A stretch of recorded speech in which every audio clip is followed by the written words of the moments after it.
Salut les amis, aujourd'hui on se retrouve pour le troisième épisode, le démontage des panneaux de portière.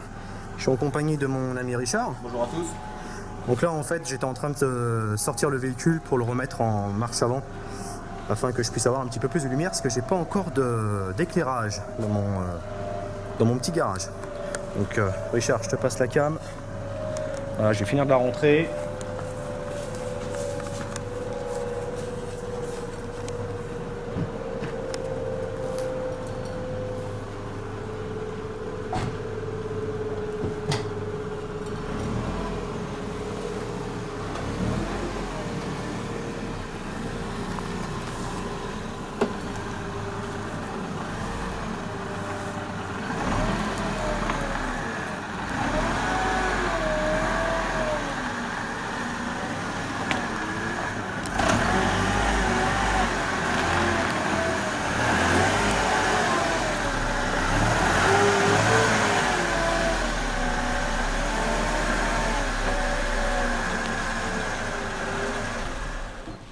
On se retrouve donc pour le démontage du panneau de portière que j'ai fait, qui est ici.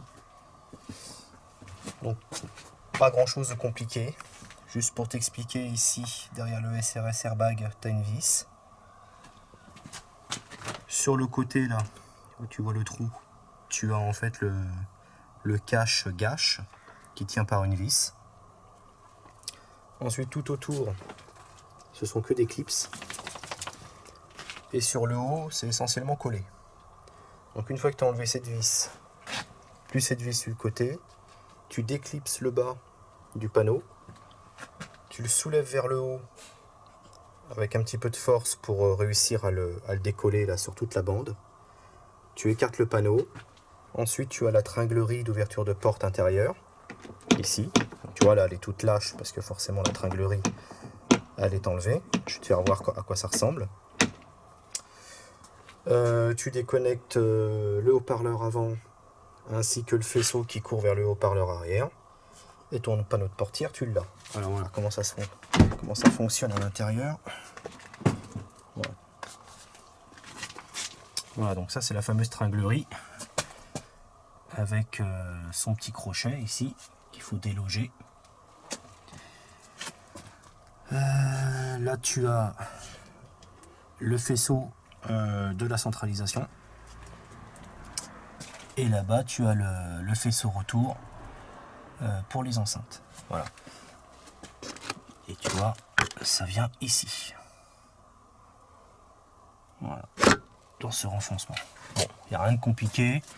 Le tweeter qu'il ne faut pas oublier bien évidemment de déficher avant d'enlever le capot, toi, le tweeter qui est ici. Donc en fait une fois que tu as déclipsé le bas, tu pousses bien vers le haut comme je t'ai dit pour décoller, mais surtout pour faire en sorte que tu vois que le loquet il sorte de son emplacement. Sinon tu risques tu vois de légèrement le plier. Donc il faut faire gaffe à ça. Voilà, rien de compliqué. Donc je pensais changer les enceintes parce que je trouvais qu'elles grisillaient vachement. En fait je me suis rendu compte, en tout cas sur cette enceinte là, que j'avais ces petites barres de métal qui doivent être des petites barres de rivet qui avaient réussi, alors je ne sais pas comment, à venir se mettre au niveau de la membrane. Donc dès que tu pousses un peu le son, bah, ça vibre. Donc le son était pourri. Enfin, c'est arrivé à un certain niveau de puissance. Donc là en fait c'est les fameux clips que je t'ai expliqué. Donc moi forcément ils sont ici parce que tu vois, ils ont déjà été recollés par les différentes interventions qu'il y a pu y avoir avant que j'ai ce véhicule. Et donc tu vois ça a été recollé avec de la colle pare-brise. Donc forcément quand tu veux le redémonter, bah, ça s'arrache. Mais bon ça c'est pas grave, ça se remet. Et donc la bande collante tu vois elle est ici là. Ce que tu peux voir là. Et mettre de la colle pare-brise aussi pour que le haut du panneau puisse tenir. Donc là tu as deux enceintes en fait, on a une à l'avant, une à l'arrière, et par contre celle à l'arrière, je vais te faire voir, elle est morte. Alors, je sais pas si on va bien le voir comme ça. Et tu vois quand je prends l'enceinte, Tu vois, là, on voit déjà 10 jours. Voilà, tu vois.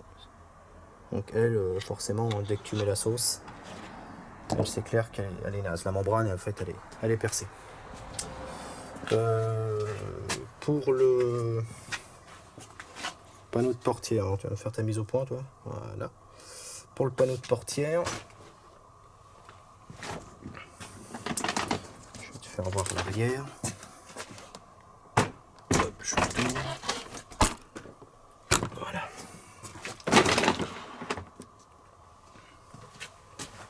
Donc tu as le connecteur ici qui va vers l'enceinte arrière et le petit crochet, tu vois, pour l'ouverture de porte intérieure, tu vois, il vient ici. Touc. Il se met dans ce petit renfoncement là. Voilà, le petit truc blanc. Tout simplement. Ça c'est l'ancienne colle que je vais enlever quand je remettrai le panneau en place. Et donc là-dessus, il faut que je change ce cache parce que ce cache en fait il est cassé. Tu vois. Donc ça c'est pas cassé par moi, par les anciens proprios. Je sais pas, ils ont dû mettre un coup de pied dedans, on sait rien. Enfin bref, ils n'ont pas fait gaffe. Et donc ça c'est bon à changer parce que voilà, ça fait dégueulasse. Et pour bien faire les choses, tu vois, c'est tenu par des espèces de points à chaud là. Voilà, tu vois, qui cassent comme du verre d'ailleurs. Donc ça va falloir percer. Et puis refaire tout ça à neuf. Voilà les amis. Bon, rien de spécial, hein. Honnêtement, j'ai plus qu'à faire la même chose sur la portière passager. Et puis ça sera terminé. À la fin de la vidéo, tu vas voir, je vais te mettre un petit morceau de ce qui s'est passé quand j'ai... On voit pas en fait au début de la vidéo, quand j'ai sorti le véhicule, pour le mettre dans le sens de la marche. C'est que j'ai eu une mésaventure avec le faisceau ici. Donc, tu vois, là, tu en vois un bout. En fait, là, ça, c'est la résistance, c'est les câbles de la résistance des LED, de l'anti-brouillard. Et puis voilà, c'est l'alimentation. Donc là, tu as plusieurs fils. Tu en as 4, puisque tu as les LED. Et puis, l'alimentation de la sonde de température. Voilà. Donc là, je te ferai voir. Voilà. Tu jugeras par toi-même. Tu vois, là, il est bien entier. Donc de toute façon, je comptais refaire les faisceaux, donc c'est pas trop un problème, mais c'est surtout que ça aurait pu être un peu plus grave. Parce que les courjus, ça aime pas. Bon bah voilà, je vous souhaite de passer une bonne journée. Portez-vous bien comme toujours. N'hésitez pas à laisser des commentaires, liker, faites tout ce que vous voulez. Et puis je vous dis moi à une prochaine fois, donc pour l'épisode numéro 4, qui sera lui destiné au changement de l'autoradio. Allez, salut les amis!